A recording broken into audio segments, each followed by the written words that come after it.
I will speak about two things, about the story of coupling coefficients and about what they have on energy harvesting. Yeah, you will see. So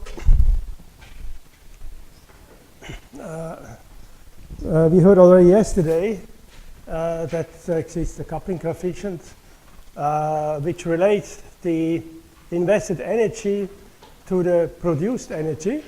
And of course, there are two versions. Either you apply electrical energy and you create mechanical energy, or you apply mechanical energy and you create electrical energy. So the second case would be good for energy harvesting. And of course, they are the same.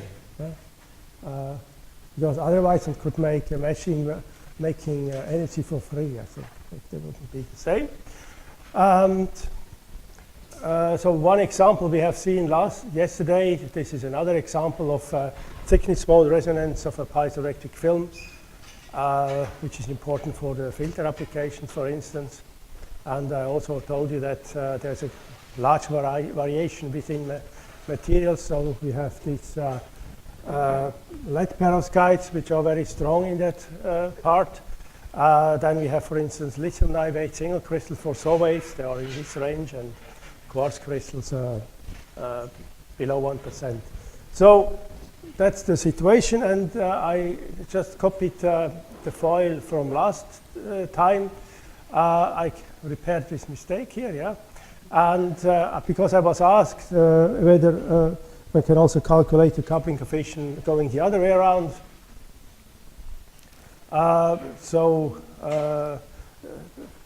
Yesterday I presented this version with the electrical energy that is applied and the mechanical energy that is produced, and we calculated this k².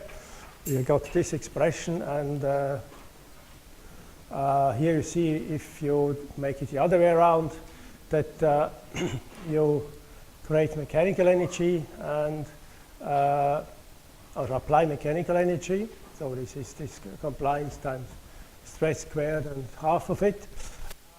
Then the electrical energy can be written like this: 1 over epsilon d squared.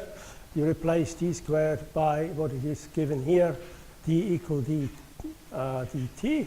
Yeah, exactly. And this dt, and you get this expression, and you find again that k squared is d squared divided by epsilon t over se. So this is, this is the same thing. Yeah. So that's also mathematically shown that this is the same. How to measure the coupling coefficient? There are several ways you can do it. We have seen also yesterday that, in fact, the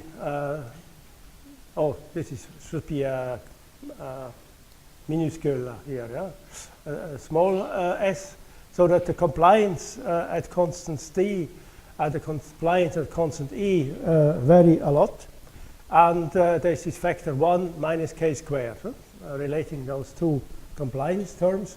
And of course, you could measure the compliance once with a short and once with an open. Yeah?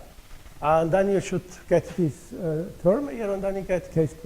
So this would be a pure mechanical experiment where you just manipulate the electrical conditions.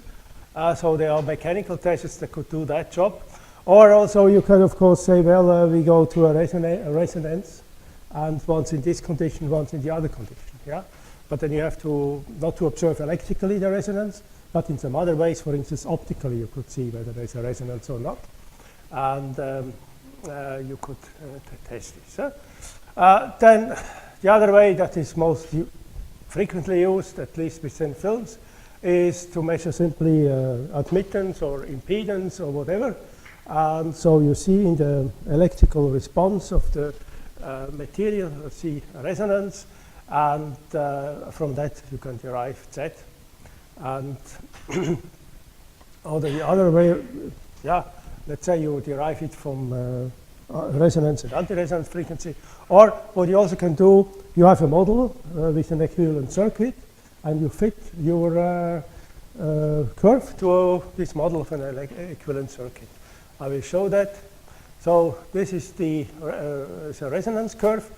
you see here an admittance. So the admittance has the susceptance, which is omega c, the capacity times the frequency, times 2 pi.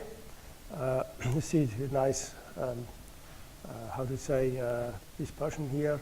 The phase change from plus jump from 180 degrees, so you see very well.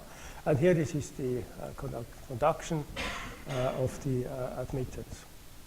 And so one of the formulas given on this occasion is to say, well, here we have the resonance. The resonance is there where the conductance is peaking or where the imaginary part is going through zero. This must coincide in the ideal case. Yeah. And the anti-resonance is there where the imaginary part comes back to zero. So you see here the impedance is very high. So this is very high. This is in fact the point when the electrical charges caused by the electric field are exactly compensating the charges caused by the piezoelectric response of the vibration. So they are going against each other, and then you have no current anymore, no charge. So this point. And here, of course, is the point where you have maximum current, maximum piezoelectric charges that are going up to and down with the vibration. So then k squared you can derive like this is 1 minus fr over fa squared. So convenient one. You see also immediately, I mean, fr cannot be greater than 0. So the smallest value of this is 0, and then you have k squared 1. And you cannot go higher.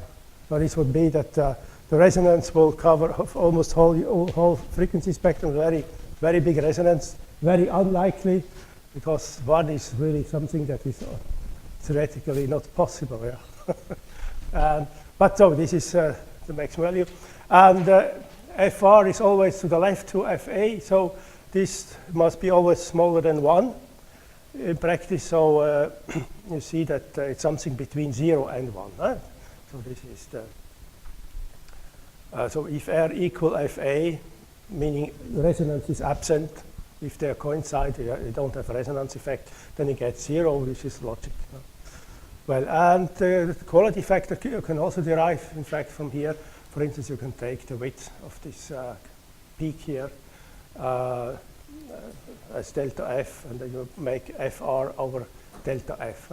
This is about q. There are also other definitions. You can also take, maybe you can also make a plot with the phase of the resonance. You can choose at your impedance analysis what you would like to see, capacitance and tangent delta, for instance, or real and actually part of admittance. The same for the impedance, or the impedance absolute and the phase, for instance. You can also choose. And of course, the phase change is also a criterion. So it has to do with how quickly the phase changes as a function of omega. So it's something like omega 0 times d phase over d omega. That's also a possibility. Or here you see PMAT. So this is a piezoelectric micromachined ultrasonic transducer working at 750 kilohertz. I see again here the conductance and here the susceptance. And you can say, well, this corresponds to a model. Though some people like Butterworth and Van Dyck and others, they, I think Cady and so on, also, they introduced this equivalent circuit so that the mechanical part is also given by an electrical element. So sometimes they say, well, we have to separate these two worlds with a transformator. But you can also cancel a transformator and put n equal 1. This also works. So here this would be a mechanical capacitance. This is a mechanical coil. And this is a mechanical resistor. So the capacitance is responsible, for instance, for the potential energy, mechanical potential energy. The coil responsible for the kinetic energy of the vibrating body. And the resistance cares about the losses. Yeah. So you see that the quality factor is, of course, 1 over the resistor. It's 1 over omega RC. Omega 0 is the resonance, so this is the quality factor. And you see the resonance is, of course, given by the capacitance and the coil, the inductance here. So it's 1 over square root of MC. And then the coupling coefficient is defined by that. This has to do with the mechanical energy divided by the electrical energy, you know. And this comes out correctly, you know. This is, so to speak, the mechanical capacitance divided by the total capacitance. So the total capacitance includes the electrical capacitance, real electrical capacitance of the element. And here again is this same term. Huh? Now if you can put n equal 1, then it simplifies. It works also. It gives simple other numbers, but the outcome of the calculation is the same.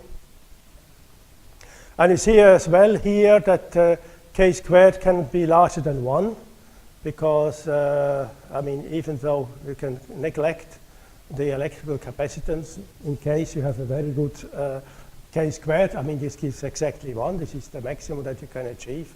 And of course, it can be 0. If this C is 0, then you have no resonance, and then k squared is 0. Now, so this is that. And you see here, so this is the model, and the dots are measured. So that's quite convenient. And here I gave also the formula how you can calculate that. So you see here is this is the normal capacitor, omega C0. So this is in fact, you know, this is the capacitance, should increase linearly here. Yeah. You lose, by the way, you see, if you look at these curves also here, you will have a step when you come back. The capacitance below is higher than above, because you lose some of the response, yeah, of the piezoelectric contribution to the capacitance you lose. Yeah. So that's that. You know, that's a normal damped oscillator. This doesn't fit always. So when you have very good resonance, for instance, of a parallel plate TF bar, yeah, it's a wave resonator, it obeys some different rules because that can be calculated very well. So it looks a little bit different, particularly if you have very high Qs, then the specific systems might give some more some modified curves like this. But this is a very good approximation if the Q is not too high. No. Okay, so is that clear? Yeah. So it's very, very useful to make such thing. What can happen, and very annoying, is that you have parasitic capacities. So this happens when you make micro devices that, for instance, you have overlapping electrical lines. You know, for instance, one line goes to the bottom electrode, one line goes to the top electrode, and they are crossing outside your active area. Yeah, and then you have here a capacitance, which is in parallel to the active device, and this means you have here another CP, here CP in parallel, and then you have here to add, plus CP, and this it kills your coupling. And I tell you this, you know, this we published I think 2005 or so, and still in, you know, here's 5% coupling. You know, papers from MIT and so on, 2014, they're very proud with 1%, yeah? And looking through many papers, they always have this problem with the parasitic capacitance, yeah? So this is the major thing you have to do, also when you design an energy harvester, to avoid that you charge up capacities you are not using, yeah?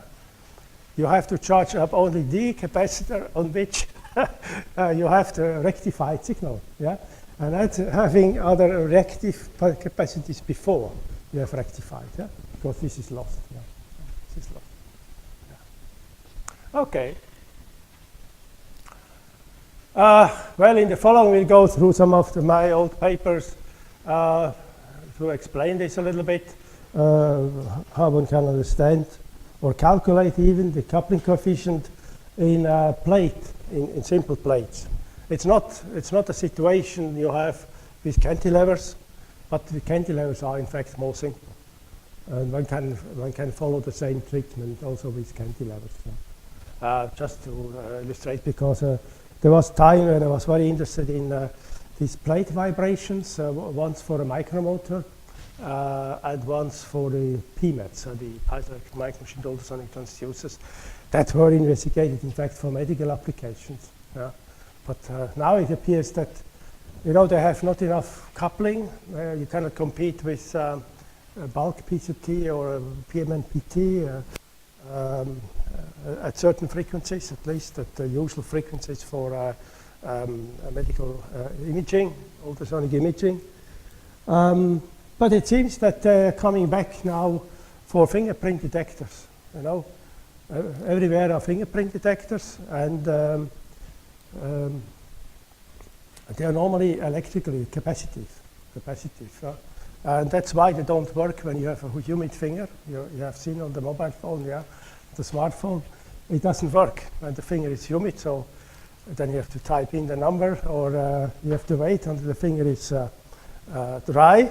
Or also some people told me that they have no fingerprint. I mean, it was a guy that works a lot with wood, and he is eroding always his fingerprint by working with wood. That with him it also doesn't work well. And so there are some reasons why to replace these capacitive sensors. Also, there's also the dream of the industry is to avoid, you know, here you have, this is the fingerprint detector. That's the outer electrode, is this ring. Yeah, that's needed as electrode. And then you have an array of capacities that you can detect. And now in future they want to have fingerprint detectors on the screen. Yeah, and there is of course a problem how to detect that when I mean there are so many layers behind the screen, you know, for the display. Yeah?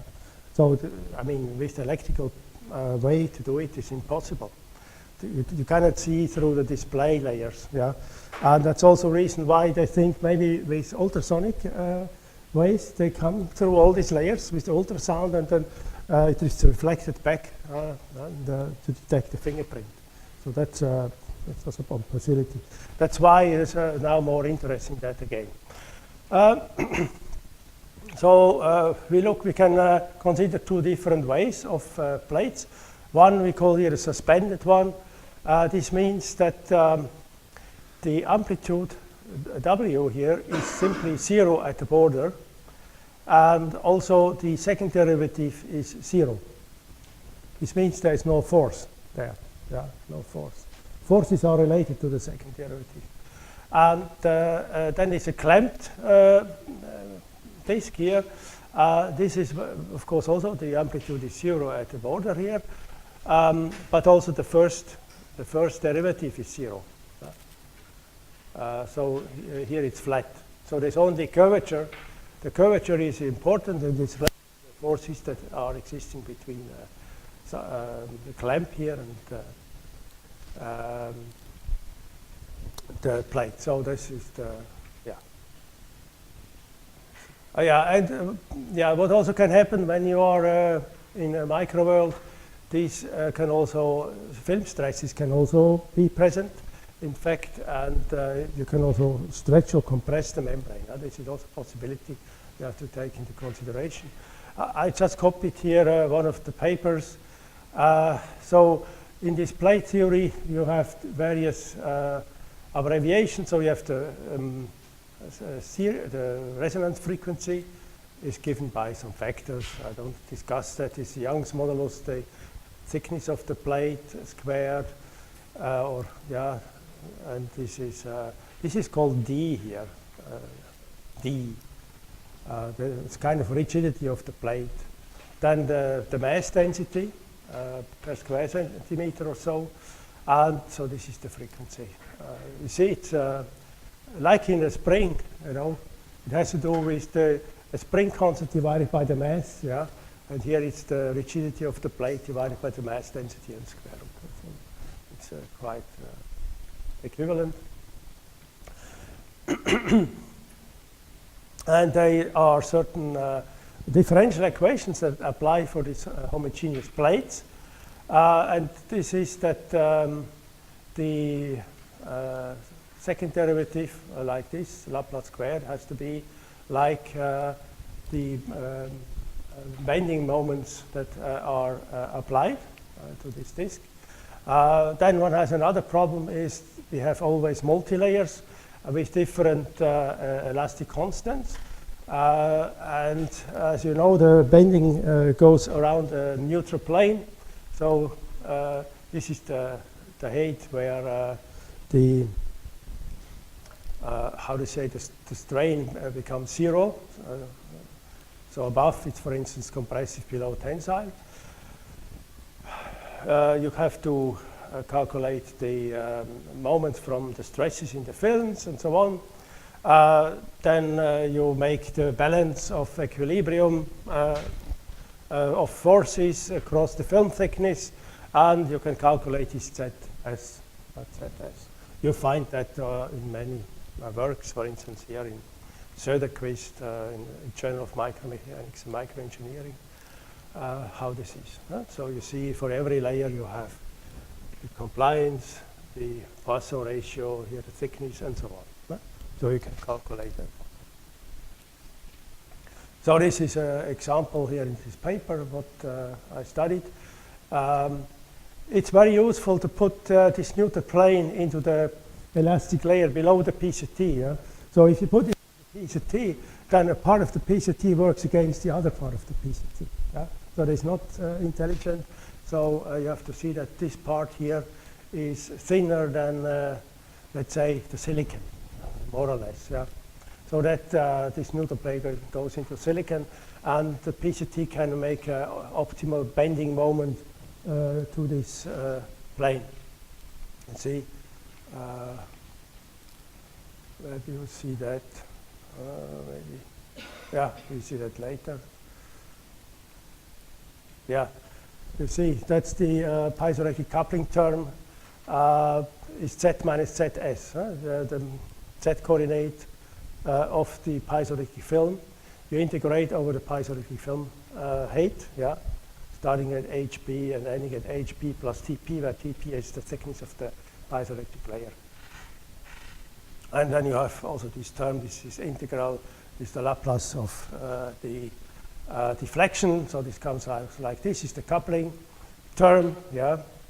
And you can calculate, this gives them this E31F, the piezoelectric coefficient, times the voltage. And so this, you see, the effect is that you have to consider the bending moment starting from the middle of the piezoelectric layer. You would guess that must be like this, yeah? And this is the height, and this minus ZS. So this is the position of the middle of the PCT layer, and this is the distance to the neutral plane. So this is the lever, and this gives them the bending moment, and then we have an area question, and this is this integral here. This is this integral. I called these integrals like this. So this is this one. You can scale that, you see, in such a way that is just a value, and you put everything that has a dimension outside. Electrical energy is, of course, the capacitor energy proportional to the voltage squared. And then you can calculate the total energy, it's mechanical energy, the coupling energy, the electrical energy. It gives a term like this, like we have seen in the matrix before. So there's something with the amplitude squared, that's the amplitude squared, yeah, times some rigidity here. Then there's something with the voltage squared. And then this is the piezoelectric coupling term. So this comes out like this. And yeah, then some, how to say, raffinesse. I didn't tell you that, but when you consider coupling of these systems, in fact, there are two different situations. Either you use only intensive variables, like electric field and stress, and you get the right coupling. Yeah? Or you use the extensive ones. This will be the dielectric displacement and the strain. You get also the right coupling. But in many cases, you use mixed. So one intensive variable, one extensive variable, and then you make a mistake. So you're counting some too much, and you have to renormalize the coupling. So you get then this value, or a little bit larger even. Yeah, this is k squared. So this, no, this gives a smaller value. So instead of k squared, in fact, you get this expression, which is somewhat higher. And then we have simply to say this is this divided squared, yeah, this squared divided by the product of those two, and we get it, and then we can calculate it. Yeah. See, there's this general picture with the matrix, which applies for everything. The question is, what is in these matrix elements? Yeah. And so here is a list of the values. This is just PCT4. Since I didn't know all the parameters, I said, well, let's say that piezoelectric film is rather a hard PCT and take these values from the literature. And you see here, for instance, E31F, it's only 13. Now it could be up to 20. So there are certain improvements possible from this model, and you calculate then the coupling coefficient, for instance, as a function of the silicon thickness. So that relates to the question, what silicon thickness is optimal for a given PCT thickness, or the other way around. And you see here is the PCT thickness, and here is the silicon thickness. But you always observe this peaking. So this means, you see, if you check about the thickness relation, so 2 micrometer of silicon, of PCT, you should have also about maybe 2.5 or 2 micrometer of silicon. Yeah? But I have also 1.2 micrometer of SiO2. So the substrate is rather 3 micrometer. So this comes out something like this, you know, that it's somewhat thicker than the PCT film. Yeah? So that the neutral plane is not inside the PCT. You see, when the neutral plane goes inside PCT, it's dropping very much the coupling. Yeah? I also asked colleagues to make finite element simulation to compare about these results. So the frequencies correspond very well to each other. The coupling, yeah, is a little bit, so this is finite element simulation is this, and I got that. It's a little bit different. Maybe the peak 10% wrong. So I don't know which is wrong, yeah? It's analytical or the finite element, I don't know. But there is a mismatch. But it's acceptable, yeah, it's acceptable.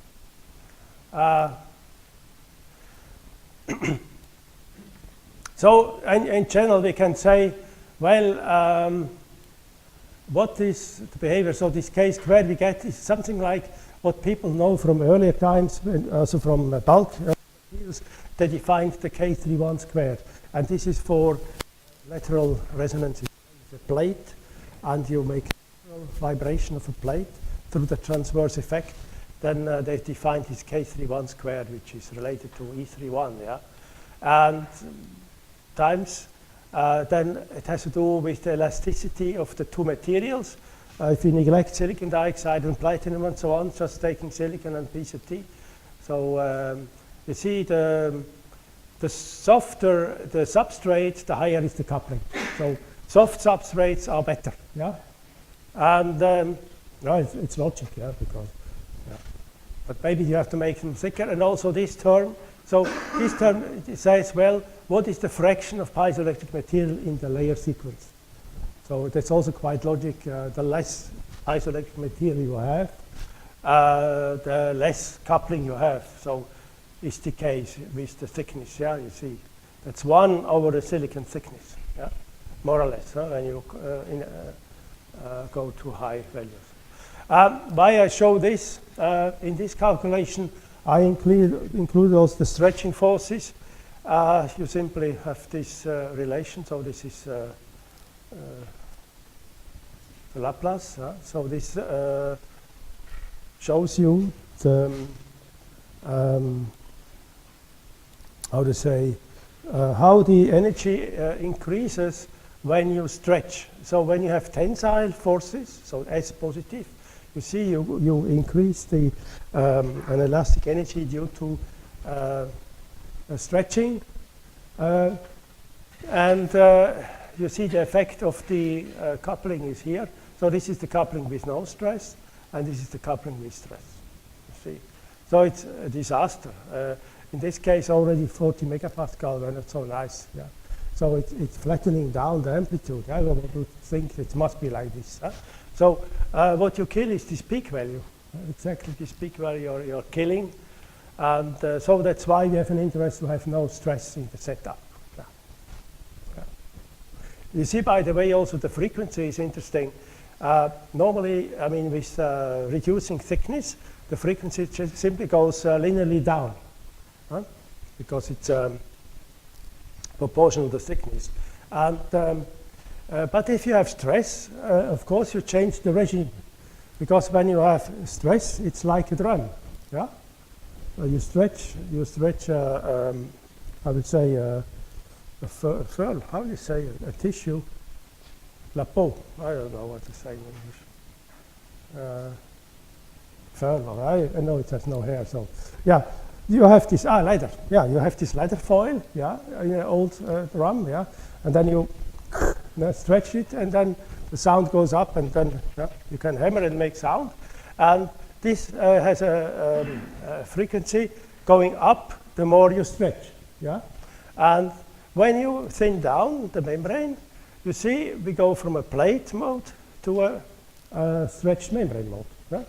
So this means the membrane, in the mathematical sense, is something that, how to say, you don't spend energy by bending it.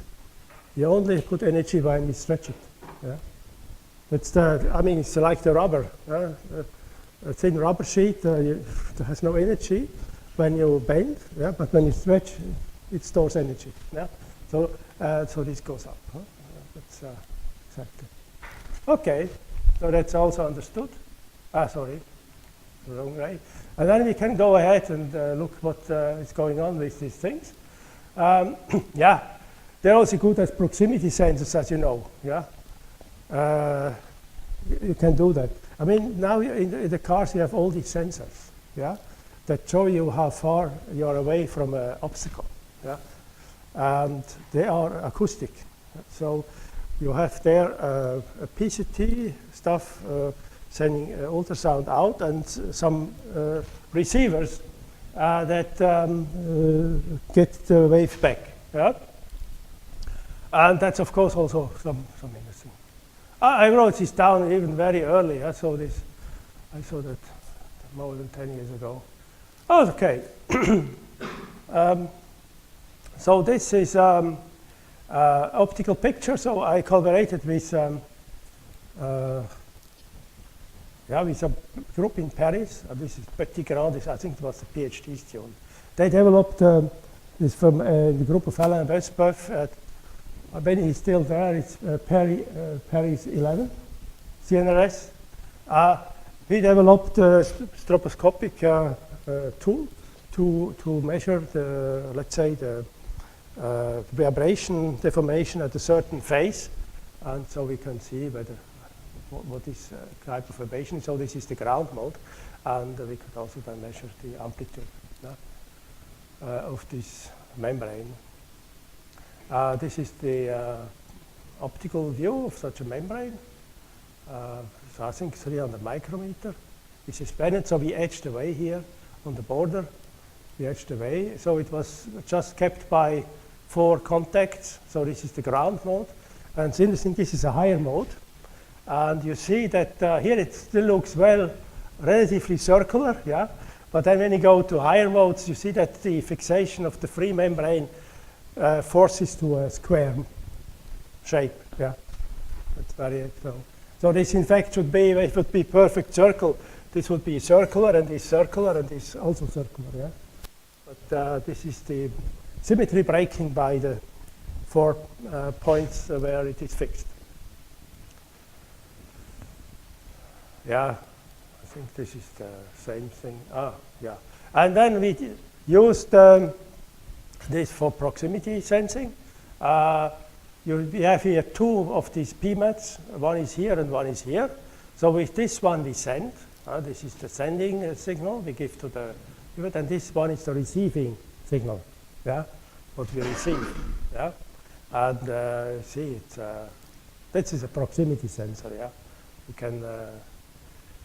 It works maybe up to 30 centimeters. I mean, we didn't optimize that. Maybe if you optimize, maybe you can do 1 meter or so. Now you see the membrane is blinking a little bit. With reflection, yeah. So there's 2 from the same batch, which work at the same frequency. Yeah? Maybe it's not very elegant. Maybe you can use only 1, yeah? Sending and receive, but this would be more complicated. Yeah. Or you make optimal design would be 1 in the center for sending it and something around for receiving. Yeah, this could also be a solution.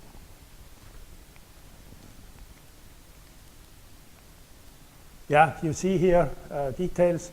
So that's a sending signal, of course, with a larger amplitude. You see here volts, and this is the receiving signal, which has somewhat.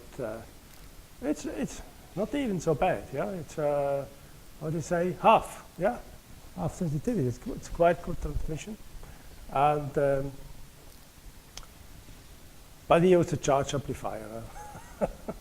So it's a charge amplifying. And you see the problem here of the Q factor. In this case, the Q factor could be a problem. I mean, if you have a too high Q factor, everything is ringing, you know. So you kick on your membrane and then. So this is not like, so in medical imaging, they don't like high Q factors. So they would like to have Q factor of 3. Because they don't want that everything is ringing, yeah. So it should just respond to the incoming wave, and but not start to ring, yeah, like here. So this Q of about 100 was somehow too much, yeah. And yeah. And you see several signals, and this comes from the different reflections. So there is the first wave coming, then it's going back to the emitter and coming back again, you know. It's, these are echoes. These are echoes. So you have 1, 2, 3, 4, 5, going back and forth. Yeah.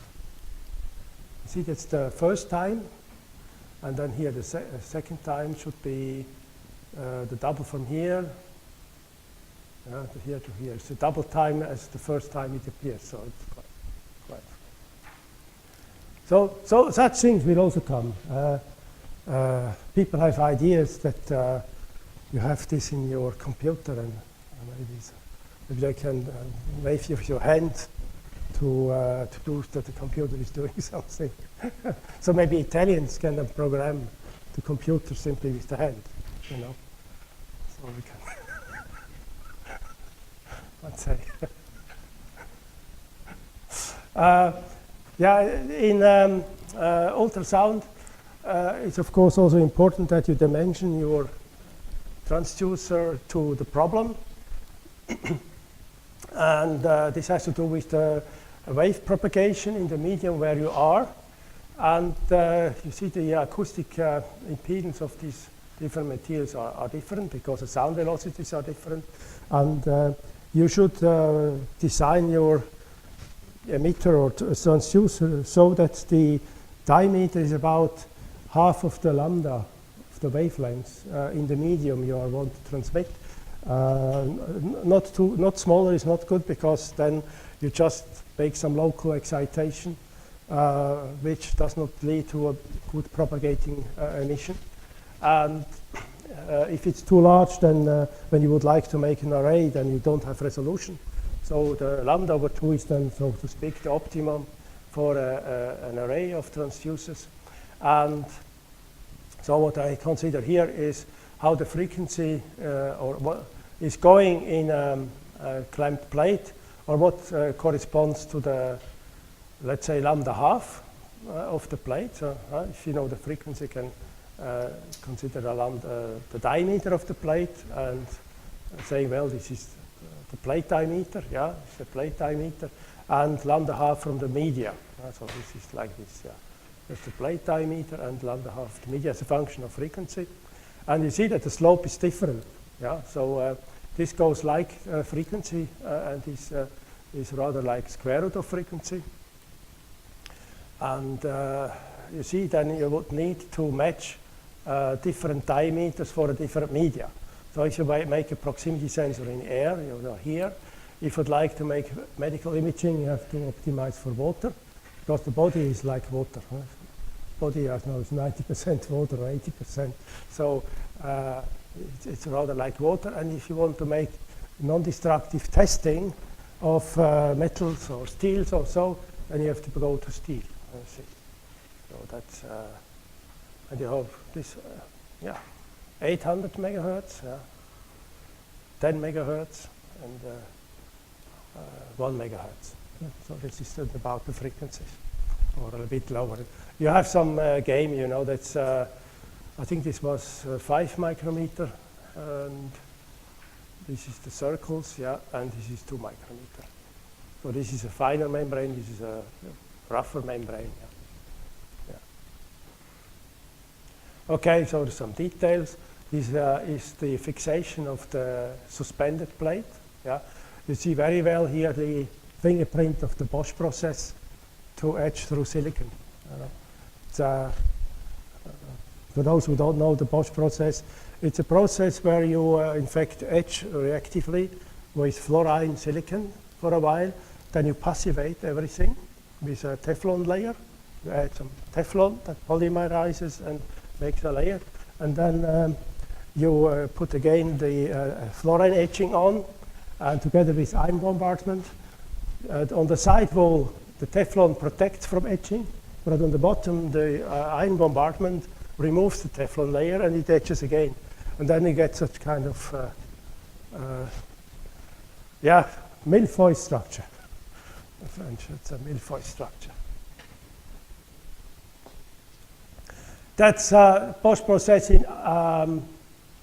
Yeah, that's this ICP. That's this inductively coupled plasma reactors. It's the standard today. It's called inductively coupled because there's a coil there to increase the plasma density.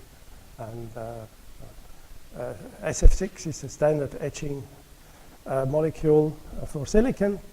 And this is the passivation layer for making the Teflon layer.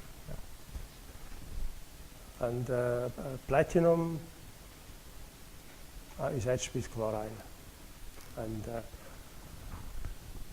yeah, PZT etched in HCl HF. So it's mostly HCl with some droplets of HF.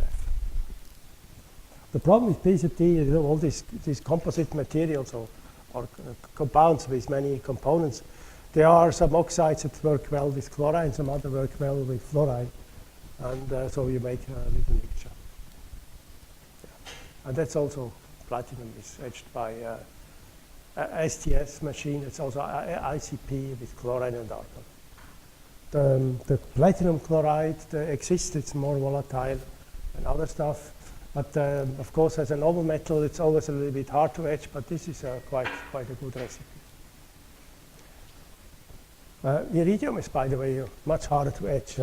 Iridium oxide is terrible to etch. That's very stable. Sometimes iridium oxide is an alternative to platinum. Yeah, it's conductor. Iridium oxide is a conductor like ruthenium oxide as well. And rutile structure was also used. So here I go quickly through the procedure to fabricate these structures, just to have an idea. So we are using this silicon on insulator wafers. So you can order that from Zoytech, a French company, I think Grenoble as well. So it's a very successful startup from the COLET, I think. So in fact, you bond 2 wafers on top of each other. So this is a normal wafer, let's say 350 micrometer thick or something like that. And then you have an oxide layer. we take another wafer, bond it together by anodic bonding, for instance, or atomic layer, how do you say, atomic bonding, or whatever it's called. So I guess they make it by anodic bonding. And then you polish down one side to the desired thickness. So this is down polished, yeah. You can order 5 micrometer, 10 micrometer, 1.3 micrometer. You can order everything you want. Some are standard in the thickness, and they have it on stock, and then they are cheaper. And when you would like to make a precise thickness, then you have to pay a little bit more. So then we put down, I mean, here we have already the PCT here, yeah. Then we make the top electrode. Then we make silicon dioxide. In fact, the silicon dioxide is to prevent parasitic capacities. Yeah. Yeah. Silicon dioxide has a very low dielectric constant, and so if you put it in series with PCT, I mean, you kill completely the dielectric constant of PCT. Yeah. So that's, you see, that's called chroming a stop contact to contact the top electrode. So we put it over SiO2 here to have less parasitic capacitances. And then we etch the PCT. We etch a little bit, yeah, in these contacts here, and so on. We etch then first the front side. So this device layer here is etched, structured, and then we etch from the back side. And then we have it like this. So this would be, yeah, is in fact free, almost free here, yeah. It's with a groove. And so that's completely free, and this is half free side structure, because here it's kept still. And here we can also etch through. And so here's some examples. So yeah, here see the Bosch process.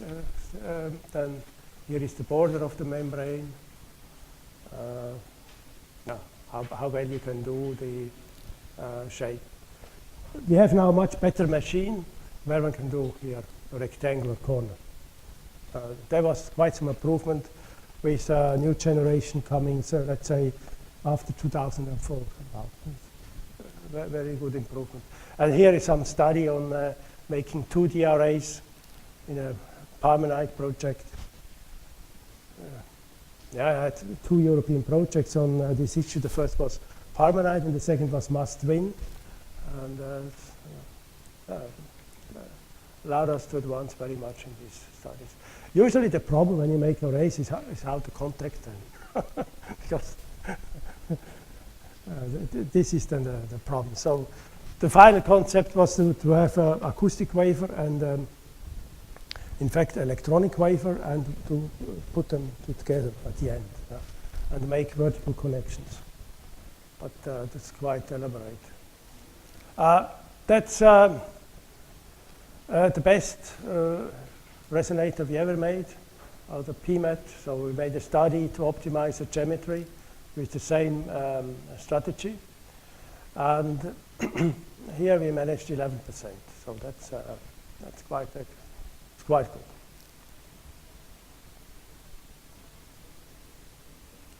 Well, to conclude, showed you some PMET structures, and we can make PCT up to 4 micrometer thick. This can be an advantage when you use parallel plate electrode systems to have thick films for harvesting. We had quite nice coupling coefficients here. And by coupling coefficient, we have seen how one can derive that in principle. So by analyzing the different energies that are involved in the problem. How to measure it, by, for instance, by frequency, by resonance, and you could look at resonance and anti-resonance, or by fitting to an equivalent circuit model. Yeah, and yeah, I showed you that let's say the model of a clamped diaphragm can be relatively well approximated by an analytical model because of all the good mathematicians of the 19th century. I mean, the first guy who was working, that was Kirchhoff. Yeah. Well, I think I finished. So we're coming now to speak about crucial issue here of this project, energy harvesting. I must apologize, I didn't have the time to update to with all latest results of the international community. There was quite some progress since, in fact, I stopped working on that, well, yeah, some years ago. We stopped working on that and we just concentrated on improving the material. Said, well, we are material scientists. We are looking into the basics of the materials and we do not make any more demonstrators because finally we know what has to be improved in the material, so we concentrate on this. And so, but in recent times there were quite some progress, particularly with PCT on metal. So leaving silicon, going to metal. Yeah, that's a good idea. Yeah, in fact, that's an old story. When you tried to make a project with the watch industry in the 90s, they always told me, but silicon, we don't like silicon, you have to put it on metal. And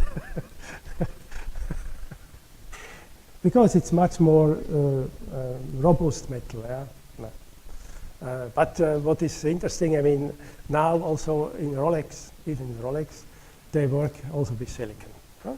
So they have discovered also that one can do silicon micromachining and making very precise elements by silicon micromachining. Yeah, and also using silicon dioxide, silicon nitride, and so on to make very precise elements for watches. Yeah. Which also I met a guy in the 90s telling that all the time. He was living in the watch industry region in Neuchâtel and trying to convince them. But it took about 10 years until he managed to convince them. You know, this shows how the inertia in industry is sometimes terrible. Yeah?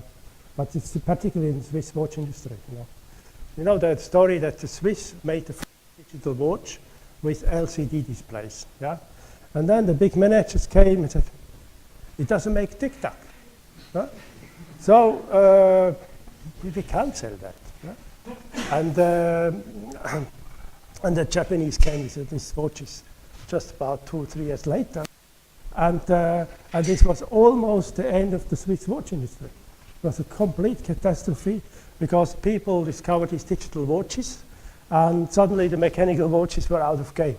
But luckily, they managed to turn that, and now digital watches you buy like it has no value anymore. Yeah, I mean it's like a chip. I mean it's electronics. That's the terrible thing with electronics is that at the end it's no value anymore. Huh? The nicest chip. It's just you buy like wheat in the London Stock Exchange or whatever. It's like wheat, yeah. Buy some millions of chips there, some millions of chips there. It's crazy, yeah. It's crazy. Yeah. And the only thing where you make really very good money is when you program these chips. Yeah. So that's the story. Yeah. So, yeah, that maybe in remembrance of Paul is not here. Richardson, no. He mentioned in his talk on Tuesday that there are all these concepts of sensor networks, yes, and but nothing has been really advanced there. And one is the problem is really energy supply for the sensor networks. Yeah. And so many people worked on that. And Paul Mitchison, he has now the concept that he charges up the sensors by how to say, electromechanical emission. Yeah. So he comes with a drone with a big coil, and then gives to every sensor energy, and the drone is hopping from place to place. Yeah. So it's a very interesting idea. So this drone then would play the guy that replaces the batteries. Yeah? And we always had the argument, it's much more expensive to replace a battery than the battery. So the criterion that the battery is cheap is not an argument because you have to send someone to replace the battery and this costs much more. Yeah? Battery costs maybe €5 and the guy that costs €100 to change the battery. Yeah?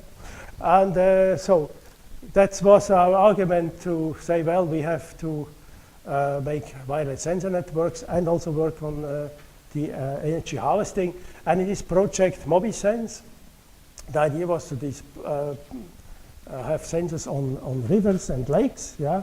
And so I was more involved in making a sensor, but there was another group was involved in using the waves and flows to make energy harvesting, yeah.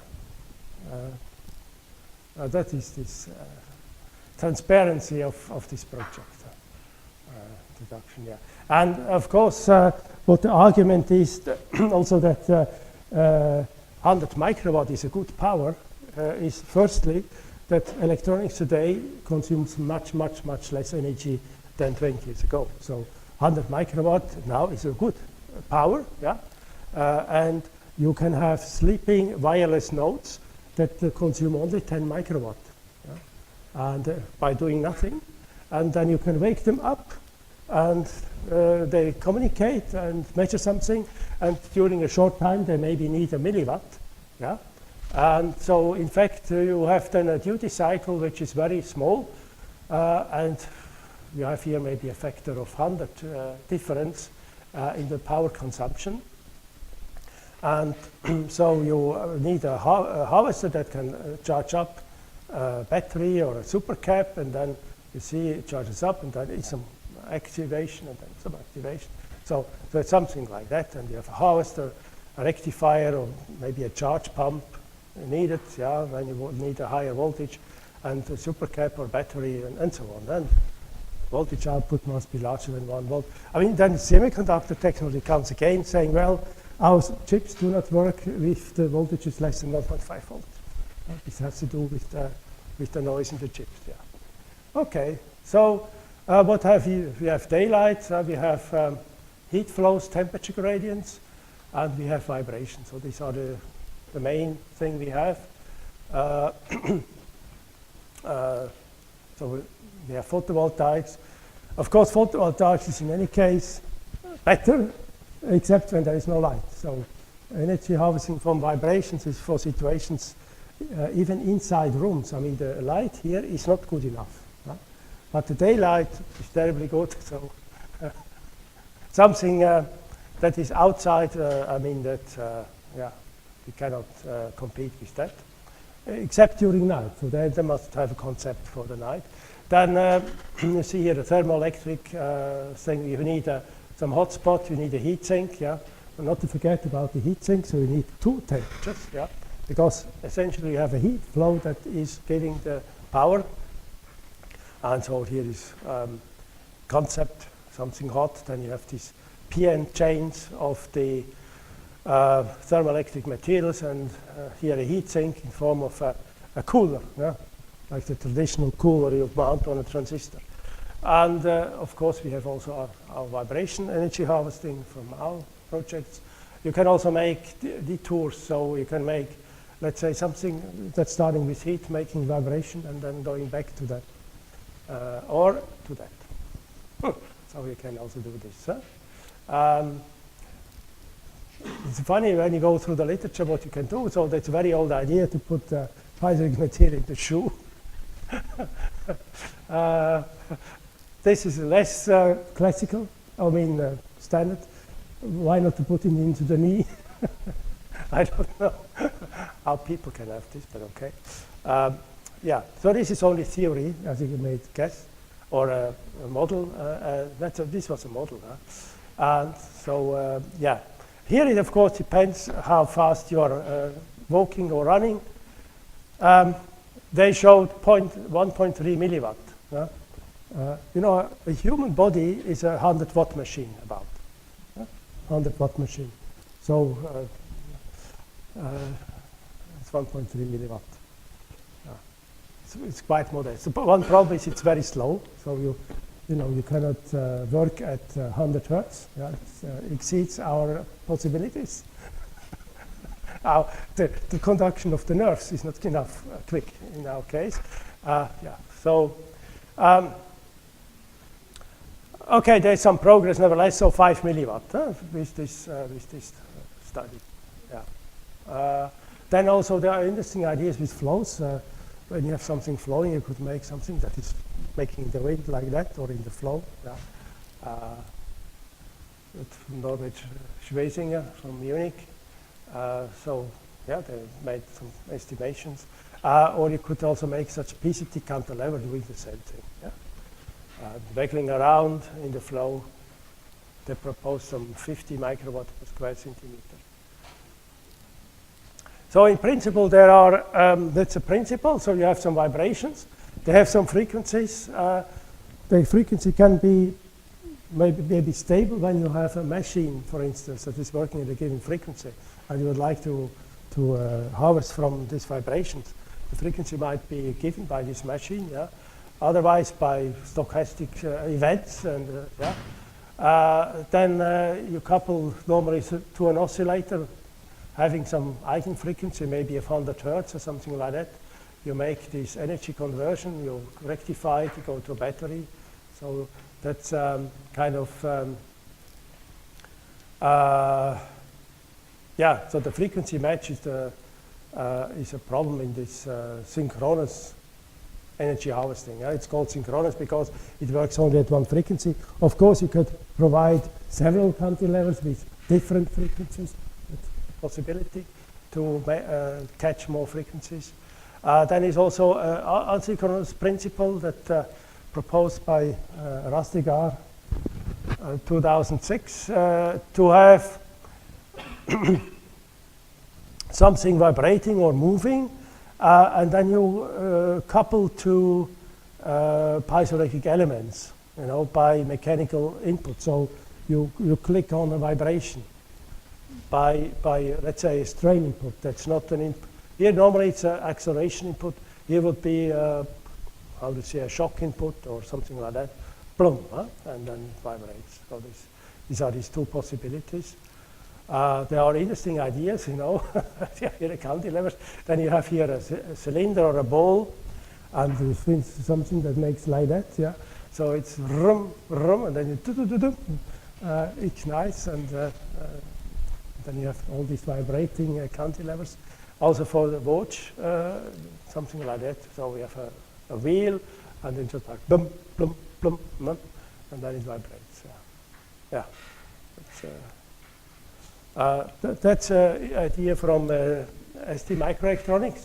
In fact, Stéphane Monfray was always the project manager of such kind of projects at ST to make some gas expansion by chemical reaction or so that is then acting on a piezoelectric element. So there's also a possibility. Like here, it would be like in a bimetal effect, a blah blah blah, some blubbering mechanism, or heating or attaching to a hot element is also possible. Then you get a liquid that is evaporating, making pressure going up. Then you have to provide some cooler coming down and plutch, something like that. And then also is exciting a piezoelectric element. So there are many ideas. And I quickly speak about our Vibes project that was together with, you see, ST, Southampton, this is Grenoble, TIMA, that's University of Grenoble, that's Skandar Basrur, Tyndall, the Irish guys, and NXP, that's Philips. That's old Philips. And we just made this inertial energy harvester, so a bar with PCT, thin film, and then a seismic mass. You know, it's behaving like this. Then we have our energy conversion, as I discussed before, and then the power in resonance. You have to see that I got from Roundy. That is one of the basic papers you have to study from Roundy in Computer Communications 2003. It has to do with the coupling coefficient, but in a more complicated way. Yeah? I mean, the coupling coefficient just tells you how much electrical energy is present in your piezoelectric material. Yeah? And then you have somehow you have to take it out. Yeah? This energy. Yeah? It's another story. And you see also the Q factor coming into game here.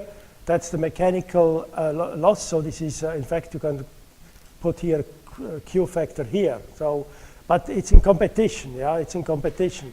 So on one hand, you need a high K squared to have the electrical energy in your system. On the other hand, it reduces the power. So there's some kind of optimum, and you have to orient yourself at the other losses. If you have other losses that are anyhow present, I mean, you can say, well, if they are equal, it's okay, you know, or K squared should be a little bit higher, so something like that. Yeah, yeah. You see. If these losses are absent, then K squared is cancelled, by the way. Huh? That's interesting. But this is an approximate formula. So this is always the question about approximate formulas. And here you have the acceleration squared. Right? It goes with the acceleration squared. So the higher is the acceleration, the better it is. Yeah.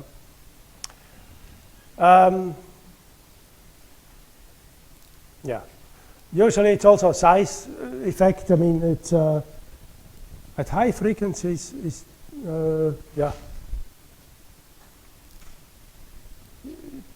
Yeah, so here you have the frequency. Yeah, it's a question. If you have amplitude, then I think the frequency is on this is up. Yeah, I think it's like so because A squared can also be omega squared times amplitude squared. Because yeah, exactly, and because it comes from the derivative, so we have to check about that. Or it's omega 3 even. It's omega 3 even. Yeah, here. But you cannot make large amplitudes at high frequency. That's the other issue. And sorry.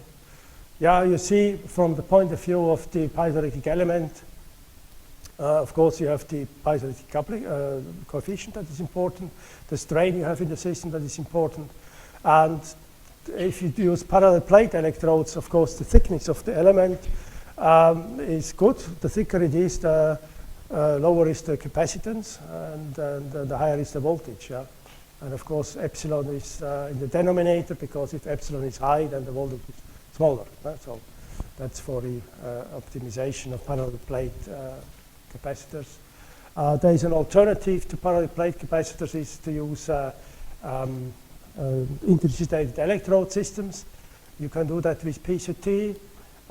Because this is ferroelectric, so you can polarize the electric field here in such a way that you get always the same, let's say, the good contribution. Yeah? So the polarization is then parallel to the electric field that is produced by the piezoelectric effect, and in optimal way, so you have all the elements working in parallel. And you see here, that's a good motivation for PCT, because PCT in terms of voltage response is much more weak than, for instance, ELN. So it's about a factor of 10 worse. And that's why with PCT one has an interest to go to interdigitated electrodes to harvest more. So this was recognized first time by a guy from MIT, so it's an MIT group here. This was the device we made for this Vibes project. You see here the spring, so the elastic part, and as seismic mass, we simply took some silicon. We made a thick piece of silicon here, here you see also the piezoelectric damping that is active, is this term here. Yeah, I think this explains. So you see here the model of the device in cross section. And here is the end product in top view.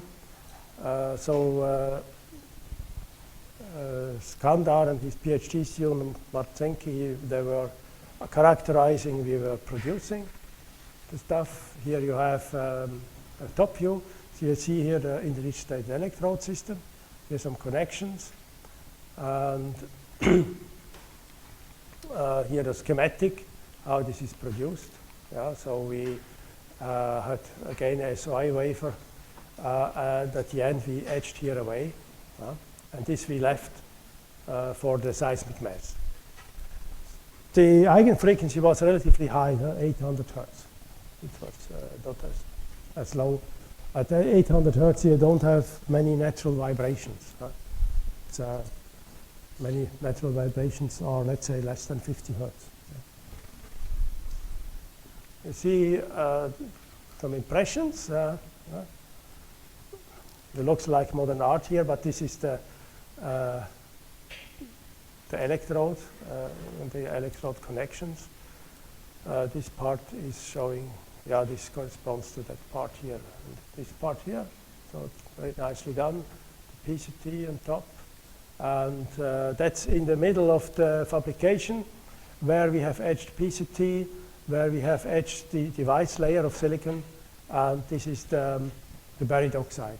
So it's before liberating from the backside. It looks like that. Yeah, and then the question how to get out the coupling coefficient. So it's interesting to see here. Also like this question about changing the stiffness when you change the electrical boundary conditions. So depending on the load, you have different resonance peaks. So this is the power that is collected, and this is the frequency. You see that's 10 kilo ohm. So this is like a short, yeah. And then you go to 100 kilo ohm, and then here 10. That is here, 10 mega ohm here, yeah. No, this is 1 mega ohm. 1 mega ohm. Exactly, this is 10 mega ohm. So 1 mega ohm seems to be the optimal value. And you see that here it's like open, and the whole structure is stiffer and must have a higher frequency. Yeah. So you see here, and you can calculate then the coupling coefficient. It's about 5%. So it's about 5% at least transformed to electrically stored energy in the PCT. Here I would like to underline this problem with the losses. So you have the piezoelectric coupling, which provides piezoelectric damping. When you put a load or a consumer at the output of the piezoelectric element, which is determining very much the properties of the harvester, and you have the other losses that are due, for instance, due to air damping. At Imec, they made a nice work, so they made an aluminum nitride harvester in package here, yeah. And you see here the blue curve is operation in air, and this operation in vacuum. Of course, industry manages to seal such sensors into vacuum so that you get an air-free environment and get a higher Q factor for the vibration. So here it's very, it's about factor 5 improvement of the performance of the harvested energy. That's a microwatt output, see here, 7 microwatt. Partners studied more about these cantilevers with PCT. It's very funny, you know, when you have cantilevers, and you increase the amplitude, so with time you come into a nonlinear regime. So strange things happen. You see here that the frequency is going down, so it's very funny. Look, it becomes softer. You increase the amplitude, it becomes softer. I've never seen that. So the other students never seen that, because normally with the airline it goes the other way around. Normally with higher amplitude it becomes harder and makes the other way around. So you know, that can be a problem for resonance circuits. I mean, you can have a hysteresis. Imagine you increase here, and here it becomes steeper and steeper, and you get hysteresis. Yeah? At the end, when you go up, you have one way, and when you go down, you have another way. So this is non-linearity of oscillators. That's very interesting. Can be that, you know, with the domain motions, at higher voltages, you make them free so they move. And this it means, of course, it becomes softer. So the material becomes softer when the domains move. But okay, we couldn't prove that. But the logic interpretation, because in ALN it's the other way around, and the ALN has no domains. Yeah. Then in this project we also had some competition, so with MEMSCAP. So they made an ALN harvester, we made a PCT harvester. We finished the electrode, and of course we expected PCT should be better, and indeed 2.5 microwatt, 2G, we have 1.4 microwatt. So we did that job. Now, yeah, the sad thing is, of course, now we have aluminum scandium nitride, and so with aluminum scandium nitride, and we could at least, I think, we almost catch up. This factor 2.5 could be. And then the advantage of PCT is then lost. But we can improve PCT. Here some comparison. The problem here in this energy harvesting is everybody has another frequency and another, let's say, G of acceleration. So one has to keep in mind that the stuff, the power is proportional to 1 over the frequency and proportional to the acceleration squared. So if you have different G values, then you have to consider the square. The square. So you have to correct. So you have to take this number, and if you would like to express it at 1 G, yeah, you have to here divide by 4 to correct for that. And then, of course, the area is always different, so we also have to correct for the area. So I got something like 88 microwatt per square centimeter in G squared. They have 25, and so it's a usual range. Yeah, they work at very high, 14 kilohertz. So this was the first work. 14 kilohertz is very, very high. And they only report the amplitude, so you have to calculate back what this means for the acceleration. I got something like 22.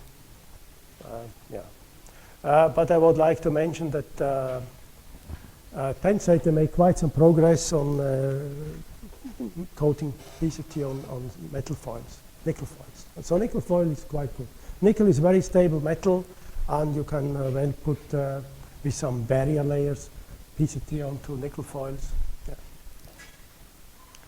Okay. Yeah, I was not yet finished. Yeah, I don't want to, or I didn't have time also to go into details about calculations. You see, we have our constitutive equations for the piezoelectric material, and then when you study the energy harvesting, you have to introduce the load here. Yeah? For instance, the simplest load will be a resistor, and then the voltage over the current is a constant. Yeah? But in the constitutive equations, you have the charge and not the current. So then you have to make the time derivative of this equation, yeah? And put everything together and calculate. And then, of course, you take your MATLAB program or your Mathematica and forget about analytical expressions. Yeah. It becomes too complicated. So, yeah. So for this, you need specialists to model the stuff. Yeah, here also the question, what is the figure of merit? You can follow this derivation. I mean, what you have is you have to integrate the voltage over the charge or the charge over the voltage. And of course, you get in the product of the charge response times that's voltage response times charge response. In fact, this is a coefficient H, if you would like to use a coefficient. Of piezo coefficient is the H coefficient, but H is nothing else than epsilon over E over epsilon. So this is that expression, and you can say, well, what I have as internal energy is proportional to this product, so meaning to this expression, and so we can use this figure of merit for optimizing our material. Yeah, so that's the way to do, and you don't have to make a demonstrator every time. In another project, we studied more in detail these integrated electrode systems, and I think I explained already that we can get quite high E3, let's say, effective E coefficients between the fingers, electrode fingers. But problem is that below the fingers we have no contribution to the effect. So below the finger we have nothing. So this means that this nice result is diluted by the expression, let's say A divided by A plus B, when B is the width of the finger. We compared this as well. We made a lot of such kind of harvesting or devices just for testing the materials figure of merit. What is important, maybe I have to say, here on silicon you have to put a relatively thick silicon dioxide to decouple electrically your integrated electron system from silicon. Silicon is at these low frequencies like a conductor. No? It's like a conductor. Even, or you have to buy very expensive silicon that is undoped. It's very expensive. You can buy high resistive silicon, but it's maybe, For dry etching, it doesn't matter. For wet etching, it would be a little bit different, but for dry etching, it shouldn't matter. But it's costly. It's costly.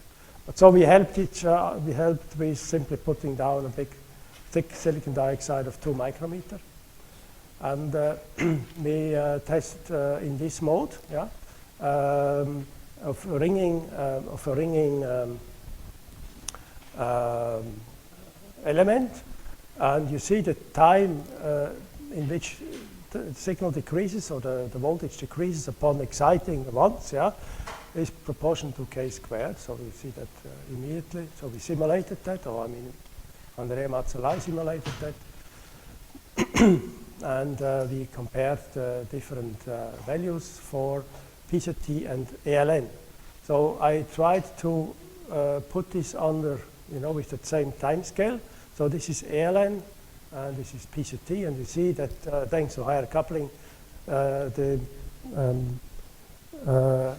energy goes much quicker out of the mechanical energy, much quicker out of the system when you have PZT.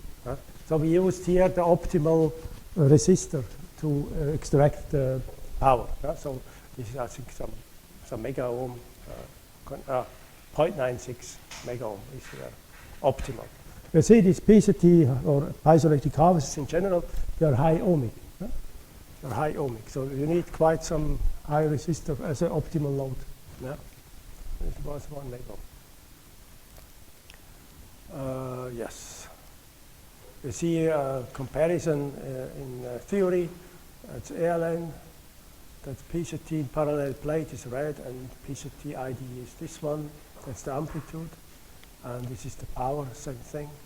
I made some kind of elements. They were just 10 micrometer thick, so much and quite low. And the eigenfrequency of is always 700 hertz. You see here the experiment. I don't know whether I have to. It doesn't start alone. So that's the experiment. You see here the cantilever in silicon. It's nice, flexible, because it's only 10 micrometer thick. And here is the machine that that provides the energy. And then you see that it's quite nice voltages. If I make such excursions, it's 7 millimeter long, and the excursion here is maybe 4 millimeter. So it's quite a challenge. I mean, quite large, and you get also nice voltages. So that's so you see the pull, a reaction, and then the release. Bang. And such cantilevers have a coupling of about 4-5%. You see also the determination of the optimal resistors by experiment and the harvested energy. That's my microjoule, so that's per event. I think, it's integrated for 200 milliseconds 200 milliseconds. So we have to multiply by 5 in order to get the power. Would be then 0.75 microwatt. In the materials optimization, we made a study to vary the different geometries, and you see here the voltage coming out, and here the figure of merit for the power generation. You see here these curves are for insulated electrodes, and this is the parallel plate electrode system. Here and here is parallel plate, and you can see that of course with the insulated electrode we have much higher voltage, which is a good thing for the rectifier, and also we have higher figure of merit for harvesting. Well, we hope to be a factor 2 better, but finally it's only 30%. But okay, and yeah. Then maybe you have seen that. So there was a publication from Akiyama, yeah, about aluminum scandium nitride, and he made this conclusion that his scandium nitride is here with the figure of merit for the power. So this is this number in, and cited other works. So this is PMNPT. This was a science paper. That is our PhD paper, yeah, and so on, yeah. And say now aluminum scandium nitride is here, yeah. It's very good. Of course, he made also such measurements, yeah. And I mean, this point here is completely wrong. So we measured also the dielectric constant, then the E31F we measured, and I think I spoke yesterday about that. And we calculated the figure of merit, yeah. You see, it's very strange. I mean, for low concentrations, Akiyama got very bad values, yeah. But suddenly 1 point is terribly high, yeah? And so this is simply not true. So we are here. Huh?